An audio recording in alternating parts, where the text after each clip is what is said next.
বন্ধুরা, কি অবস্থা সবার? বন্ধুরা, আমার যতটুকু মনে হয় যে চলচ্চিত্রে নতুন নায়ক তৈরি হতে দিচ্ছেন না কিছু সুশীলরা, কিছু সুশীল সমাজের লোকজন। কারণ আপনি দেখেন যে সিনেমায় যদি কোনো নতুন নায়কের অভিষেক হয়, যদি একটি সিনেমা সফল হয় ওই নায়কের, তাহলে কিন্তু কিছু সুশীল ব্যক্তিরা আছে, কিছু লোকজন আছে যে তারা শাকিব খানের প্রতিদ্বন্দ্বী বানিয়ে দেয় সেই নায়ককে।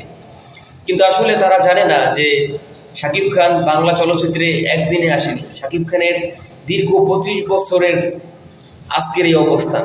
একদিনে একজন সুপারস্টার মেগাস্টার তৈরি হয় না। একটা মেগাস্টার তৈরি হইতে তার পিছনে অক্লান্ত পরিশ্রম করতে হয়, যেটা শাকিব খান শুরু থেকে এখনো পর্যন্ত করে আসছেন। কিন্তু কিছু কিছু নোংরা পলিটিক্সের কিছু ব্যক্তি আছে সুশীল সমাজের, যারা নতুন কোনো নায়ক ইন্ডাস্ট্রিতে আসলেই তখনই সে নায়কটাকে আসলে শাকিব খানের প্রতিদ্বন্দ্বী বানিয়ে দেয়। ফলে কিন্তু একটা চলচ্চিত্রের যে একটা বড় গ্রুপ, সেই বড় গ্রুপটা কিন্তু ওই নায়কটাকে এড়িয়ে চলে।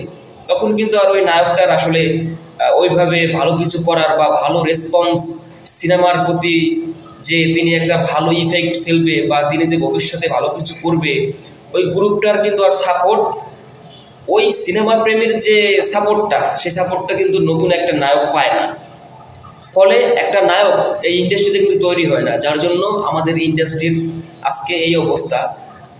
আসলে রিসেন্ট কিছু আরফান নিশুর ভক্তরা আছে, যারা 2023 সালেও শাকিব খানের সাথে আরফান নিশুকে প্রতিদ্বন্দ্বী বানিয়ে দিয়েছিলেন, যেমন সুরঙ্গর সাথে প্রিয়তমা।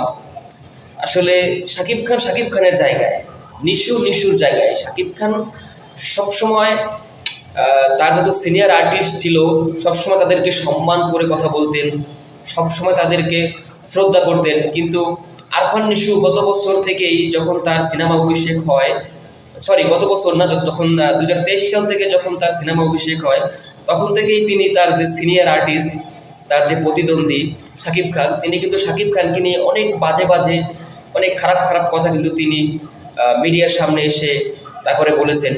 কিন্তু দিন শেষে কিন্তু শাকিব খান চুপ থেকেছেন। তো এবছরে আবার দেখলাম যে দাগির সাথে যখন বরবাদ সিনেমাটা মুক্তি পাইছে, তখন ওই কিছু নিশুর ভক্তরা আছে শাকিব খানের প্রতিদ্বন্দ্বী বানিয়ে ফেলে। এতে করে কিন্তু ভাই আপনাদের নায়কের এই দিন শেষে লস। কারণ এটা আপনাদের বুঝতে হবে যে চলচ্চিত্র যারা দেখে, বাংলা সিনেমা যারা দেখে, তারা কিন্তু সব থেকে আগে শাকিব খানের সিনেমাটা দেখে।